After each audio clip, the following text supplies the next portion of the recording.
আজকের ভিডিওতে আমরা ইনফ্লুয়েন্স লাইন ডায়াগ্রাম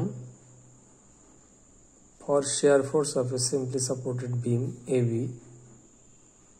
তার ইনফ্লুয়েন্স লাইন ডায়াগ্রাম আমরা আঁকব। তো এই প্রবলেমটা সলভ করতে গিয়ে প্রথমে আমরা ধরে নিচ্ছি একটা সি বিন্দু, এই সি বিন্দুতে ইনফ্লুয়েন্স লাইন কি হবে shear ফোর্সে। এখন একটু ইন্ট্রোডাকশন করি যে ইনফ্লুয়েন্স লাইন বলতে আমরা সাধারণত বুঝি যে একটা রোলিং লোড, যেমন ট্রেন, বাস কোনো ব্রিজের উপর দিয়ে যাচ্ছে, অর্থাৎ এই বিমের উপর দিয়ে মনে করো যে এ থেকে বি এর দিকে কোনো রোলিং লোড যাচ্ছে। রোলিং লোড মানে বাস, ট্রেন ইত্যাদি। তো বিভিন্ন পয়েন্টে লোড যখন বিভিন্ন বিন্দুতে, তখন বিভিন্ন বিন্দুতে শিয়ার ফোর্স বিভিন্ন হবে। তো তার মধ্যে একটা আমরা এই প্রবলেমে বলা আছে যে আমি এই সি বিন্দুতে influence line diagram for shear force কীরকম হবে, এটা প্রথমে বুঝতে হবে যে আসল জিনিসটিকে আমরা কি করতে যাচ্ছি। অর্থাৎ রোলিং লোড বিভিন্ন জায়গায় থাকার ফলে সি বিন্দুতে শিয়ার ফোর্স ডায়াগ্রাম কীরকম হবে। তো ধরে নিচ্ছি সি বিন্দু মানে এদিক থেকে এই অংশটুকুর লেন্থ এল এ এবং পরের অংশটুকুর লেন্থ বি, অর্থাৎ A C is equal to A, C B is equal to B. Now shear force at C when the force moving from A to C, অর্থাৎ এ থেকে সি এর দিকে যখন লোড মুভ করছে, unit load, আমরা influence line diagram মানেই আমরা unit load move করাটা ধরে নিই, অর্থাৎ লোডটাকে আমি ইউনিট ধরি। Moving from A to C,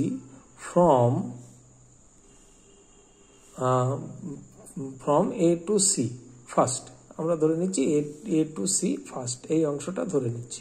পরে আমরা পরের সেকেন্ড হাফে আমরা সি টু বি এর অংশে যাব। নাও ফ্রি বডি ডায়াগ্রাম। এখন ধরে নিচ্ছি যে ইউনিট লোড এ সির মধ্যে আছে। আমি কি লিখেছি? Moving from A to C, এই পার্টের মধ্যে আছে। একটা সিতে একটা সেকশন নিলাম, লোডটা এ সির মধ্যে আছে। যেমন তোমরা বেন্ডিং মোমেন্টের সময় সেকশন নিয়ে করেছো, ঠিক একইভাবে এখানে একটা সেকশন ধরে নিলাম। তো লোডটা ইউনিট লোড আমার এ টু সি এর মধ্যে একটা ডিস্টেন্স এক্স ফ্রম এ আছে। তাহলে এই অবস্থায় আমরা সি বিন্দুতে শিয়ার ফোর্স যেহেতু নিচ্ছি, তাহলে ধরে নিতে হবে যে এখানে শিয়ার হচ্ছে। অর্থাৎ আমার এই বিমের পোর্শনটা অর্থাৎ left side of the section, এটা সেকশন, যারা শিয়ার ফোর্স বেন্ডিং মোমেন্ট করেছো তারা খুব ভালোভাবে জানো যে এটা সেকশন।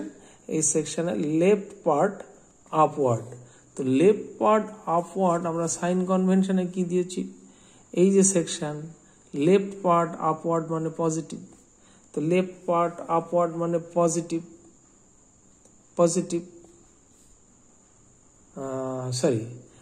একটু হলো, আমরা এখানে নেগেটিভ ধরেছি। নেগেটিভ বা পজিটিভ সবই ধরতে পারো। আমরা এই সেকশনের লেফট পার্ট আপওয়ার্ডকে আমরা নেগেটিভ ধরেছি। তো এখানে আমাদের শিয়ার ফোর্স ধরে নিচ্ছি এখানে ভিসি ডাউনওয়ার্ড, অর্থাৎ সেকশনের লেফট সাইড ডাউনওয়ার্ড। তো লেফট সাইড ডাউনওয়ার্ড বলতে আমরা এই যে লেফট সাইড ডাউনওয়ার্ড, সেকশনের লেফট সাইড ডাউনওয়ার্ড মানে নেগেটিভ। তাহলে আমরা আমরা একটুখানি ভুল বলেছিলাম, সাইন কনভেনশনটা তোমরা যে যার মতো ইচ্ছা মতোই ধরতে পারো। তো লেফট সাইড ডাউনওয়ার্ড ফোর্স, এটাকে আমরা নেগেটিভ ধরছি।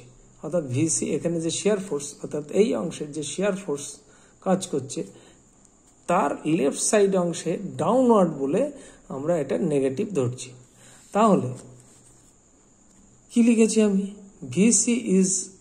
VC is shear force is negative as per sign convention, যে সাইন কনভেনশনটা দেখালাম তোমার এখানে, সেই অনুযায়ী এটাকে নেগেটিভ আমি অ্যাসিউম করে নিলাম। তোমরা পজিটিভও ধরতে পারো, কিচ্ছু অসুবিধা হবে না। And unit load between A and C, unit লোডটা এ আর সি এর মধ্যে আছে অ্যাট এ ডিস্টেন্স এক্স। তো এটা গেল এসি পার্ট। সিবি পার্টটা কি হবে? সিপি পার্টে তাহলে ভিসি আপওয়ার্ড হবে, এখানে ভিসি ডাউনওয়ার্ড, এটা ভিসি আপওয়ার্ড। এগুলো তোমরা আগে শিখেছ, এটা নতুন করে এই ভিডিওতে বলার কিছু নেই। তো এই অংশে এখন চিন্তা করবে না, অর্থাৎ ইউনিট লোড সিবি অংশের ক্ষেত্রে আমি এখন আসছি না। এইবার আমরা এই পার্টে যাচ্ছি। কি আছে? Now the total vertical force sigma Fy is equal to 0 for the equilibrium condition for section AC. AC সেকশনে যা যা ফোর্স আছে তার total vertical force sigma Fy is equal to 0। এটা তোমরা সবাই জানো, প্রত্যেকে জানো যে ইকুইলিব্রিয়াম কন্ডিশনে টোটাল ভার্টিক্যাল ফোর্স 0 হয়। তাহলে টোটাল ভার্টিক্যাল ফোর্স আমি Fy ধরেছি, তাহলে Fy is equal to 0, Fy sigma Fy is equal to 0। তাহলে সিগমা Fy যদি 0 হয়, তাহলে এই এসি সেকশনে কি কি ফোর্স আছে? VA আছে আপওয়ার্ড, 1 আছে ডাউনওয়ার্ড, VC হচ্ছে ডাউনওয়ার্ড। তাহলে VA পজিটিভ ধরলাম, নেগেটিভ ধরতে পারো, কিচ্ছু যায় আসে না। VA পজিটিভ, এটা আপওয়ার্ড, এটা downward, downward negative is equal two 0। সুতরাং VC is equal two VA minus 1, এটাকে 1 নম্বর ইকুয়েশন দিলাম। এটা 1 নম্বর ইকুয়েশন দিলাম। নাও find VA from the condition of sigma MB is equal two 0। অর্থাৎ আমার এই বিমে যদি আমাকে VA এবং VB বার করতে হয়, যখন ইউনিট লোড 1 এখানে আছে at a distance x from A, তখন আমি তো VA বার করতেই পারি, কারণ আমি এখানে VA বার করব যখন, তখন আমি মোমেন্ট নেব ভিবিতে।